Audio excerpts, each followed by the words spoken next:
Guys, welcome back to Nick service creation. నేను శ్రీరామనవమి వస్తుంది కదా, అందరూ రాముల వారికి ప్రసాదం ఏం చేస్తారంటే పులిహార, పానకము, చనివిడి, వడపప్పు ఇవే అనమాట మెయిన్. ఇవాళ నేనైతే మామిడికాయ పులిహార, ఇప్పుడు మామిడికాయ సీజన్ కదా, స్టార్ట్ అవుతున్నాయి కదా, ఉగాది తర్వాత రామనవమి ఇవన్నీ కూడా మనకి ఎప్పుడు మనం చింతపండు పులిహార తింటాం, కానీ ఇప్పుడు ఉగాదికి శ్రీరామనవమికి మామిడికాయ పులిహార చేసుకోండి, చాలా బాగుంటది అనమాట టేస్ట్ అన్నది. ఇదివరకు ఏంటి అంటే మామిడికాయ ఓన్లీ ఈ టైంలో దొరికేది, కానీ నవ్వే డేస్ ఎప్పుడు కూడా మనకి మార్కెట్లో పచ్చి మామిడికాయలు దొరుకుతున్నాయి అనమాట. మనకి ఎప్పుడు కావాలంటే అప్పుడు తయారు చేసుకోవచ్చు. దానికోసం నేను ఒక 3 కప్స్ రైస్ అయితే తీసుకున్నాను అనమాట. ఇవి శుభ్రంగా కడిగేసుకుని ఇందులో వీటికి సరిపడా ఎసరు పోసి దీన్ని రైస్ అయితే వండుకుందాం. ఫస్ట్ నేను గ్యాస్ వెలిగించేసుకుని కుక్కర్ అయితే పెట్టేసుకుంటున్నాను అనమాట. 5 విజిల్స్ వచ్చే వరకు, అంటే నేను విడిగా పెట్టలేదు కదా, వేరే గిన్నె సపరేట్గా గిన్నెతో పెట్టాను కాబట్టి 5 విజిల్స్ వచ్చే వరకు దీన్ని ఉడకనివ్వాలి.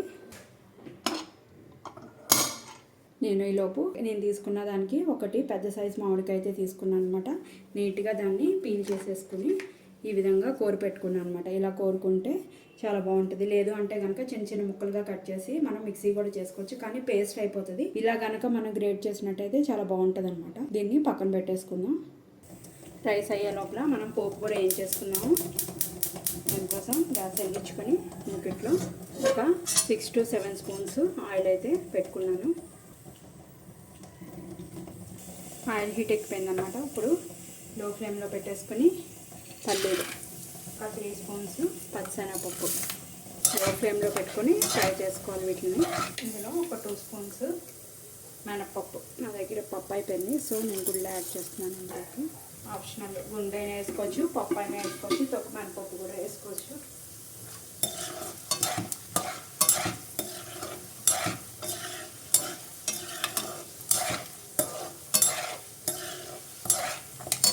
ఒక 10 పచ్చిమిర్చి, ఒక అరడజను ఎండుమిరపకాయలు,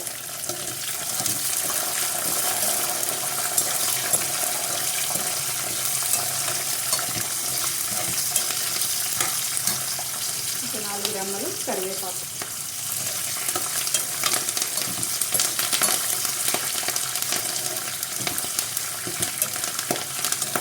కొంచెం ఆయిల్ ఫ్రై అవ్వాలన్నమాట.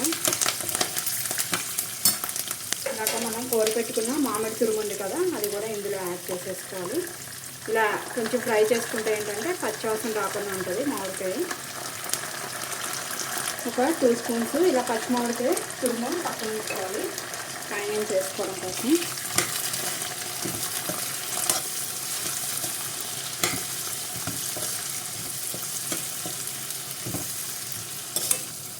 నేను తీసుకున్న క్వాంటిటీకి 3 స్పూన్స్ సాల్ట్ అయితే వేసుకుంటున్నాను అనమాట. టేస్ట్ చూసుకొని అడ్జస్ట్ చేసుకోవచ్చు. 3 స్పూన్స్ అయితే సరిపోతుంది. ఒక స్పూను పసుపు,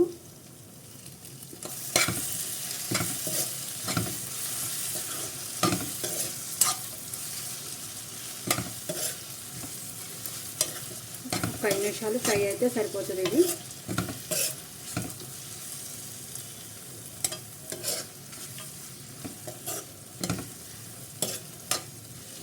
నేను గ్యాస్ అయితే ఆఫ్ చేసేసుకుంటున్నాను. ఫ్రై అయిపోయింది. రైస్ విజిల్ దిగిన తర్వాత డైరెక్ట్ అందులో కలిపేసుకుంటే మామిడికాయ పులిహార రెడీ అయిపోతుంది. కుక్కర్ విజిల్ అయితే వచ్చేసింది. సో రైస్ తీసేసుకున్నాం. ఇప్పుడు కలుపుకోవడానికి ఇలా ఒక ఏదన్నా ఇలాంటి గిన్నెలో, వెడల్పుగా ఉన్న గిన్నెలోకి తీసుకున్నాం.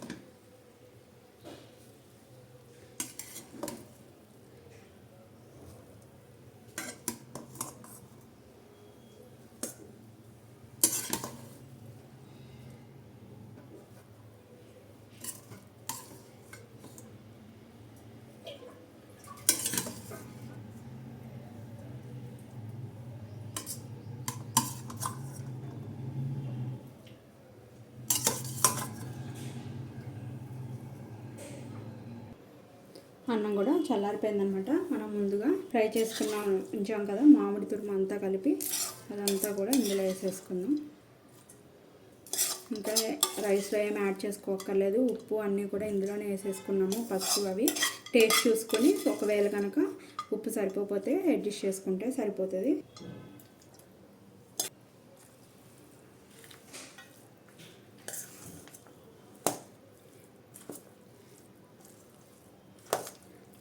ఇప్పుడు ఇందాక మనం ఒక 2 స్పూన్స్ పచ్చి మామిడికాయ పక్కన పెట్టుకున్నాం కదా, అది కూడా ఇందులో యాడ్ చేసేసుకోవాలి. నీట్గా కడిగి సన్నగా కట్ చేసుకున్నాం. కొత్తిమీర కూడా ఇందులో వేసుకున్నాం. ఆప్షనల్, మీకు ఇష్టమైతే వేసుకోండి, లేకపోతే లేదు. కానీ ఇది వేసుకుంటే చాలా బాగుంటుంది అన్నమాట పులిహోరలో.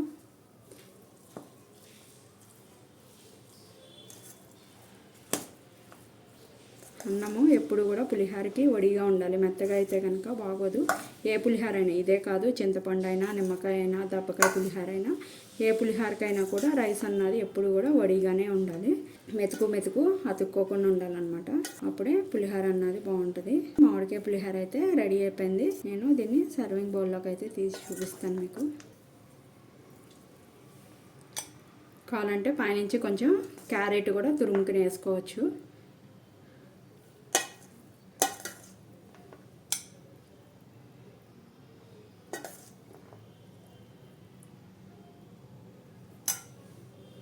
ఎమ్మి మామిడికాయ పులిహోర అయితే రెడీ అయిపోయింది.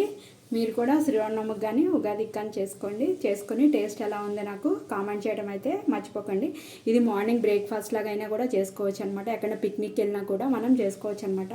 వన్ డే అయితే ఉంటుంది, ఏం పాడవదు. మీరు ఈ వీడియోని మీ ఫ్రెండ్స్ అండ్ ఫ్యామిలీ మెంబర్స్కి కూడా షేర్ చేయండి. Thank you guys.